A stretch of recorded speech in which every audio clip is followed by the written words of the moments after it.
Jet Set Radio. Hey fans, Mike Lee Games here, and right now I'm about to do part 4 of the Jet Set Radio playthrough, and I have Tim the MegaRetroGeek with me right now. How are you doing, man? Hey, coming right at you. It's the MegaRetroGeek. How y'all doing tonight? Nice. Great to have you with us. Now, Hey, I should... pleasure to be here, man. Just want to say. Oh, nice. So, I'm going to have to explain what's going on right now. You might notice, those who are very familiar with this game, that a segment is missing. And this character right here, well, not him, Mew, that girl right here. Yes, Mew is here already, and I didn't even do the stage for the videos. Yeah, we recorded part 4 of the playthrough, and for some reason the data got corrupted, so that part is gone. Sorry, ladies and gentlemen, we have a little bit of technical difficulties, but please stand by. So, we did that challenge to get Mew and another level as well, and both of those are gone, so we have to kind of move forward from that. Sorry about that. We must move on to the Forbidden Land. Yes. So let's just pretend that that little thing never happened. Less said about this, the better. Alrighty, so we're here at what stage? Stage Benton Cho. Benton Cho. I went to school with a Benton Cho. He was a nice guy. Benton Cho. Yeah. Alright, so what are your thoughts on Jet Set Radio? Have you grown up on it or anything like that? When Jet Set Radio first came out, I sadly had to skip that one because during the Dreamcast era, I was pretty much in mostly the fighters and, of course, Phantasy Star Online. And but except luckily, I did get reunited with it thanks to its amazing sequel on the Xbox. Yes. From 2003, fantastic Jet Set Radio Future. The game really does hold up to the test of time, and it's amazing what you could actually do with it, especially now it's in 1080p on your PSN or Xbox Live Arcade.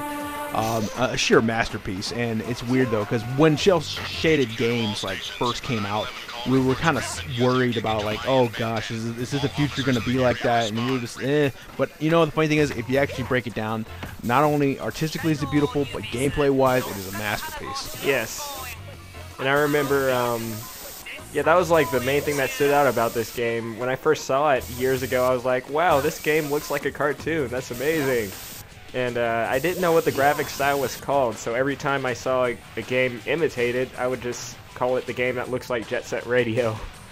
Right. There was another game at the time, too. I just can't remember. It was kind of like a rip-off of Twisted Metal, but the animation was very similar. Cell Damage.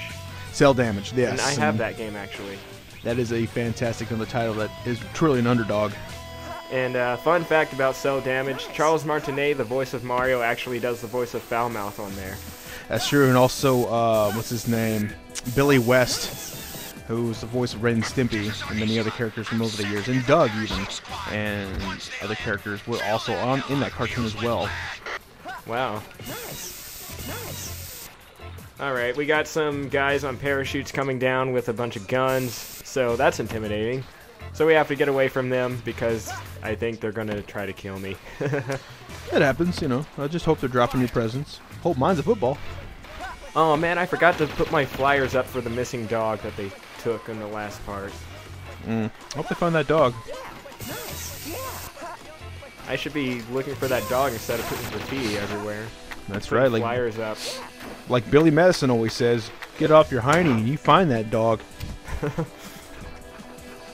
Alright, so we're going through this narrow area with a bunch of turns to get some more walls tagged.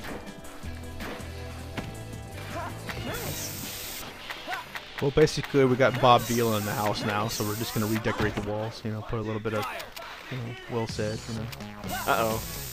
I got some... Oh, I just got shot. Let me hurry up and tag this wall. Well, usually when you're downtown... Yeah, when you're downtown, usually these kind of things kind of happen to you. Can I spray them with graffiti? No, I can't. Well, yeah, maybe you can, maybe you can't. I don't know. Well, no, I wouldn't recommend it. It might blind them. It might hurt a little. It might sting a bit. I need some mace. Yeah, pepper spray. Pepper spray. It reminds me of a lady. She accidentally, I forgot. she had a pepper spray attached to her keychain. She actually left her keys behind, and we picked up this thing and we sprayed it. I was like, that smells like Tabasco sauce. It's the exact same material too. Wow. But maybe paint spray paint. How did that come out?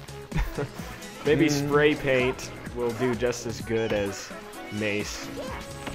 Hope so. It'd be pretty sweet. Because that is like paint in the eyes. That would probably be hard to get out. Definitely, dude. So what are your favorite things about this game? The soundtrack, definitely the soundtrack. That stuck out like a sore thumb. It's the first thing you start hearing it, I'm like, wow, because it was really coming of age, and you thought, you know, this is going to be the hot new thing, but it didn't really catch on. But people who are huge fans of it or actually remember the game will automatically remember the song. And it's nice that the theme of it actually still sticks out all the way through. And the funniest thing I always remember is when you first start the game, it shows you that anti-graffiti thing, and that always got me. And I'm like, that's weird, because most games were like, winners don't use drugs, you know, because that was like the Reaganomics back then that pushed the anti-drug war back then. And I thought that was clever because, you know, sure we had Mario Paint, but graffiti's horrible. Well, Mario didn't use graffiti. They should make a Mario graffiti game. Right? Oh, they did, actually. They did, but except, you know, on Nintendo 64, the disc drive, yeah, Mario Artist, yeah, you could actually have graffiti and stuff like that. A friend of mine had to show me a video a long time ago. He still has his, I think, from Japan, and because it has like Doshin the Giant and that F-Zero X expansion pack, which added extra cards and stuff like that. But the Mario, there was 3 of them. I think it was like, I want to say Mario Artist and Mario something else, but I think one of them was graffiti, but really amazing game, and I kept thinking, why didn't we do this? I guess that there wasn't enough card space, but then again, you could say Nintendo's limitations were, you know, harsh. But speaking of Mario Paint, you know, it'd be really cool if you actually saw that on the Wii U. Mario Paint, come back again, because that screen is made for it perfectly. Alright, the DJ's about to start speaking, so let's listen to this real quick. Music broadcaster, Jet Set Radio! Let's go to the mailbag. A letter from Mr. Osaki asks, how do I get rid of these nasty roaches? Easy, just burn your house down. Benton Show is ablaze with the GG's graffiti. It's even brighter than the neon lights. After their territory was attacked, them noise tanks ran amok. Their circuits must be fried or something. Maybe they'll be eating dinner for breakfast. Go on and get your little doggy back. My dog. They still have my dog. It happens. I mean, if it's a kosher dog, then that's cool. It's a dog with 3D glasses on. Isn't that the coolest thing ever? And they took him. Why? I guess they want his glasses, I guess? I mean, this is horrible. What's still dog? Maybe they took him because he has 3D glasses, and then everybody wants a dog with 3D glasses. That's just cool. Okay, I think I'm going to use Mew, because she's a very rare Pokemon. Yes. I like psychic Pokemon. I thought we were playing Pokemon. At least I thought we were. Oh no, we're playing Jet Set Radio. It's a common misconception. Oh, so basically we're playing Leaf Green. Oh yeah. So because you kind of looks like a Pokemon trainer, I think personally. You know.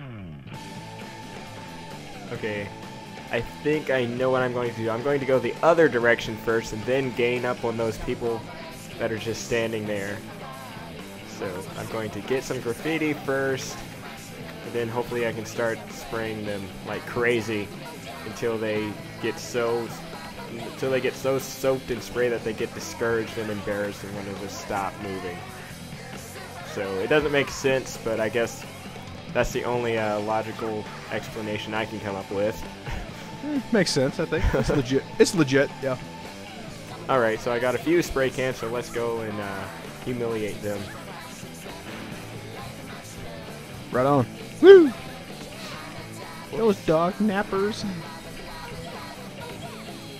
Oh yeah, these are the people who took my dog. Dun, dun, dun, dun. I will never forgive them for this. There they are. It's like how they stand and wait for you to approach them so they can talk to you. It's like, we kidnapped this dog. 5 seconds later, oh, okay, now we're gonna run. But you just could've just handed me the dog. You weren't doing anything. Wow, this music is awesome. I don't know. I guess they're saying Super Brother. It's kind of funny. Actually, I looked at the documentary that's on this disc, and the person who made the music, Hideki Naga something. Nagadocious. Whatever his name is, Hideki. I know that's his first name. But he said that while he was making the music for this game, that he laughed as he made it because a lot of it didn't even make sense because he just put a bunch of random sound clips together. He's a genius. Give that man a raise. Or give him more games to make music on. I don't know why he only does like Jet Set Radio and Sonic Rush. Wow. I did not know that. Yeah, he did the first Sonic Rush game. That's why the music sounds so similar. Oh, okay. Makes sense now. So yeah, you should look up the music on that game. It's pretty much just as good as music on Jet Set Radio. Right. Yeah, it's because, honestly, now thinking back, there's a lot of Game Boy games that do have that same, beat to it. Like, I actually want to point the finger at Sonic Advance right now. You okay? Uh-huh. Yeah, I just got knocked over. Oh, well, that hurts. Yeah. But yeah, because Sonic Advance and especially 1 and 2 sound very similar. They sound a little similar to me, but I'm pretty sure it's not the same composer because I looked it up and it looks like the main 2 games he's done is Jet Set Radio and Sonic Rush, and he did a couple of stages on Super Monkey Ball. Oh. Okay, Super Monkey Ball. Yeah, okay, I can see that now. Yep. Mm-hmm. That's a real hidden gem.